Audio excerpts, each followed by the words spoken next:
ladies and gentlemen, welcome back to another installment of PreAP Chemistry with Mr. Doolin here. We are going to take a look at manipulating variables today, aka solving for something. And so we're going to jump right on into this, man, because I got a lot to squeeze in here. So we're going to take a look at a common equation that we'll run into this year and in AP Chemistry. It's known as the ideal gas law. I call this thing PIV-NERT, right? PV, PIV, and then equals NERT, N-E-R-T. And so what happens when you run into this, and this will be a pretty common occurrence even in just pre-AP chemistry, when I'm given something and I don't have everything equal to it. Like, for instance, what happens if I want to solve this equation for N? Because I know P, I know V, I know R, and I know T, but I don't know what N is, and I want to know what N is. And so in chemistry, we say that we want to solve that equation for N. Now, I know in algebra, they may not have discussed this, all right, or they may not have called this, so let's go ahead and define what I mean by solve for, all right?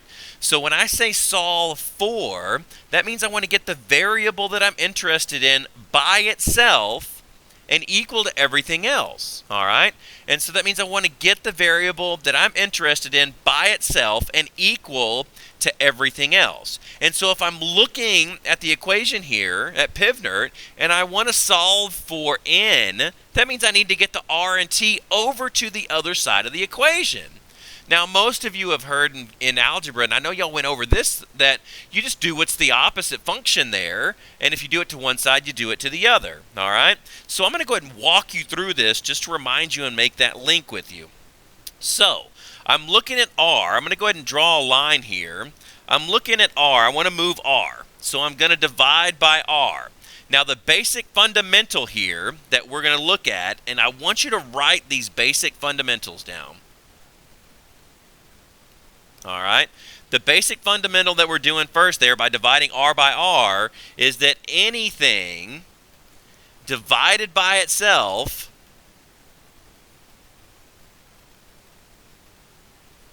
is 1, right? And so the example there would be like 20 divided by 20, that equals 1. We know that, right? We know this fundamental. And so what we look at is that R divided by R, well, that actually simplifies to 1, right? Anything multiplied by 1 is itself.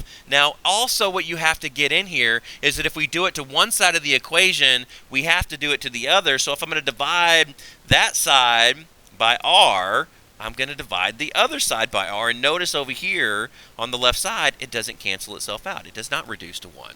All right? Now we're looking at this. I still need to move T. Well, what do we do? How do I get it off of that side? Well, we divide it by itself. All right? And I'm dividing here because I'm doing the opposite function. All right? I'm doing the opposite function. I'm trying to get these two suckers on top and bottom of each other so that they follow my basic fundamental and they simplify to 1. And then I'm going to go ahead and follow up with, if I do it to one side, I'm going to do it to the other. Now you get what that solve for statement means, is that I wanted to get N by itself and equal to everything else, because now if I come down and just clean all this up and I rewrite it, I've got, I'm going to start with P here, I've got PV over RT equals N. Now I have solved for N. All right? And so basic fundamentals, right? And then I guess another basic fundamental that we really get to is because now I've got over here technically N times 1 times 1, right? And so the other fundamental is that anything multiplied by 1 is itself, is the same. And y'all know this, right? Your example would be, like, say I have 325, I'm going to multiply it by 1. Well, it's itself. It equals 325. And so the fact that we simplified everything on that side with N to 1, N is N, right? Okay. Don't get too crazy with this. Don't get too crazy with this. Don't get too crazy with this. I'm going to do one more example for you here, ladies and gentlemen, and then you're going to have to be ready to do this when you get into class. I'm going to look at P1 over V1 equals P2 over V2. And so this is another common gas law equation that we run into. P1 and P2 are just your initial pressure and your ending pressure. Not really important what they are. You just have to understand that they're different variables, right? And I could even just confuse you less by probably erasing those and then just say this is P over V equals R over Q. I'm making up letters here. It doesn't matter. Now what happens if I want to solve for, let's say, R? I want to solve for R. And so again, that term solve for means I want to get R by itself. I need to get the Q over to the other side. And the question is, how do I do it? Well, remember, we need to get them top and bottom from each other so that it'll simplify to 1. I'm going to put a Q up here, right? Then that simplifies to 1, and R times 1 is R. And if I do it to one side, I do it to the other.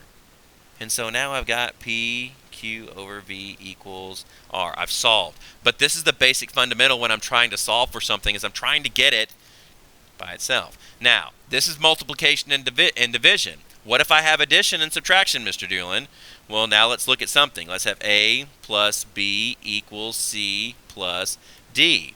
Most people get this. They do the opposite function. I'm just going to subtract it, right? If I want to get rid of A, like let's say for this one, I want to solve for B, which means still the solve for statement is the same. I want B by itself and equal to everything else. So how do I get rid of A? Well, y'all remember this. I subtract A, because A minus A is 0. And if I do it to one side, I do it to the other.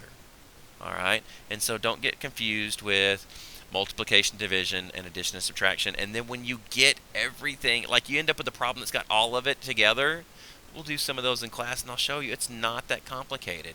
Generally speaking, if you can, you follow PEMDAS. All right? Not crazy, ladies and gentlemen.